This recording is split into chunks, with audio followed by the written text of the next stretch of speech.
এই পৃথিবীতে সেলিব্রিটি এই শব্দের চেয়ে ভুল শব্দ আর একটিও নেই। কারণ পৃথিবীর প্রত্যেকটি মানুষ সেলিব্রিটি। একজন রিক্সা চালক, সে তার ফ্যামিলির সেলিব্রিটি। একজন ভ্যান চালক, সে সেলিব্রিটি। যে ইটভাটায় কাজ করছে, সেও সেলিব্রিটি, কারণ সে তার ওয়াইফের কাছে হিরো। ক্যামেরার পেছনে যে ভাই বসে আছে, হি ইজ অলসো সেলিব্রিটি।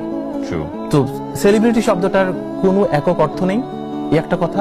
দ্বিতীয় কথা হচ্ছে, আমরা যদি মানুষকে যদি ভালো না বাসতে পারি, মানুষকে স্টাডি না করতে পারি, মানুষের জীবনের গল্পটা তুলে আনতে না পারি, তাহলে সেই স্ক্রিনে আপনি কখনোই কিছু আর ধরে রাখতে পারবেন না।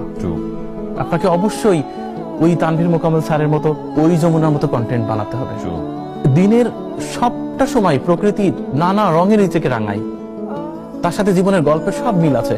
প্রতিটা গাছ জীবনের প্রতিচ্ছবি, প্রত্যেকটা প্রাণীর সাথে জীবনের খুব মিল আছে। একটি পাখি